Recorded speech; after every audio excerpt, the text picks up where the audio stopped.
Welcome to our channel. Today we will embark on an exciting journey through the early years of the life of one of the greatest military geniuses in history, Napoleon Bonaparte.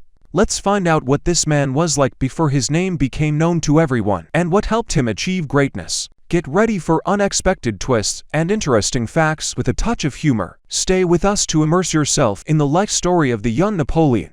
Early years in Corsica.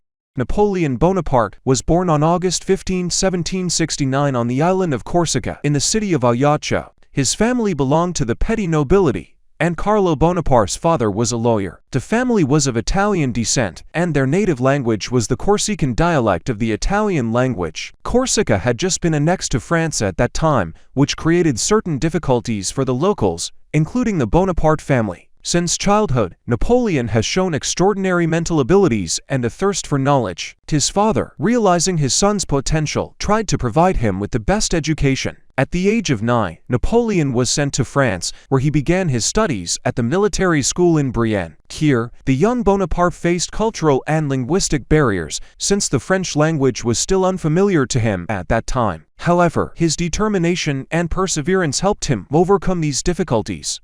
Corsica, with its mountainous landscapes and independent spirit, left an indelible mark on the character of the young Napoleon. He grew up surrounded by patriots who fought for the island's freedom from French rule. These ideas of freedom and independence are deeply ingrained in his mind, shaping his future political ambitions. Napoleon often recalled his childhood in Corsica, calling it the time when he formed the basic principles of life and aspirations, education, and the first steps in a military career.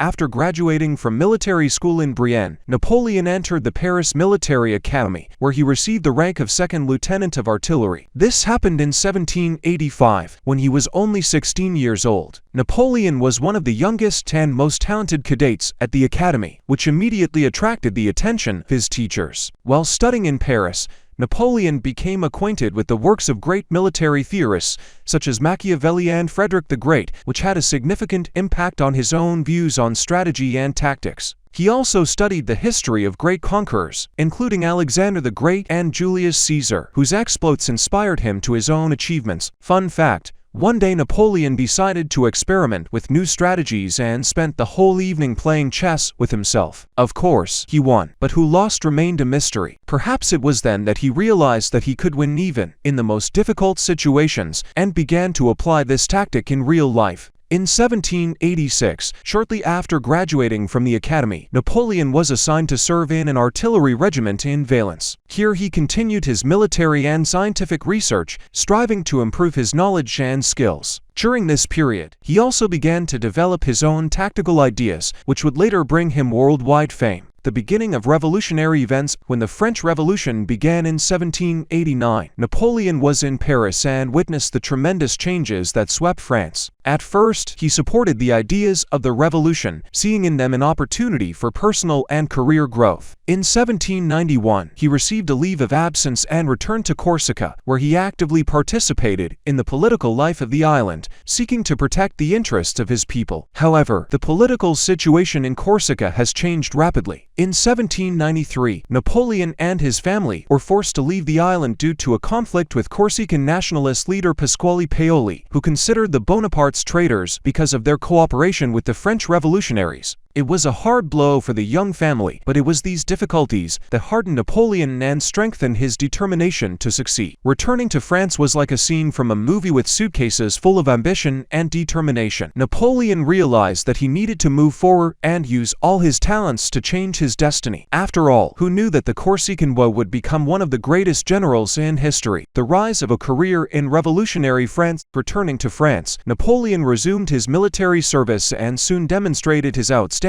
military talents. His first significant victory came in 1793, when he participated in the siege of Toulon, captured by the Royalists with the support of the British fleet. Napoleon proposed a brilliant plan of attack that led to the liberation of the city. For this success, he was promoted to the rank of brigadier general, which was an important turning point in his career. In the following years, Napoleon continued to prove himself as a talented strategist and commander. In 1795, he played a key role in suppressing the Royalist uprising in Paris, which brought him even greater fame and respect among the highest circles of French society. His abilities and ambitions did not go unnoticed, and soon he was given command of an army sent to the Italian front. An interesting point: Napoleon often said that the key to victory was accuracy and timely reinforcement. One of his soldiers once joked, "General, maybe it also depends on the amount of wine before the battle," to which Napoleon replied, "Wine is good, but planning with a cool head is even better." The Italian campaign and the path to glory. The Italian campaign of 1796 to 1797 was a triumph for the young General Bonaparte. During this campaign, he won a number of brilliant victories over Austrian and Sardinian troops, demonstrating his outstanding tactical and strategic skills. His army, despite the modest resources and numerical superiority of the enemy, was able to win victories in the key battles of Lodi, Arcola and Rivoli. These victories not only strengthened France's position in Italy, but also made Napoleon a national hero. It has become a symbol of hope and rebirth for many French people tired of long years of war and instability. Napoleon skillfully used his popularity to strengthen his political influence and continue his career growth. After concluding successful peace treaties with Austria, Napoleon returned to Paris, where he was greeted as a victor. His fame grew, and many saw in him a future leader capable of leading France to new victories and prosperity. But on this path, many more trials and great achievements awaited him. This was the path of Napoleon Bonaparte before his name became known to the whole world. His early years were full of difficulties and trials, but they hardened his character and prepared him for great achievements. If you liked this video, don't forget to like it, subscribe to the channel and click on the bell so that you don't miss new exciting stories. Thanks for watching, and see you soon.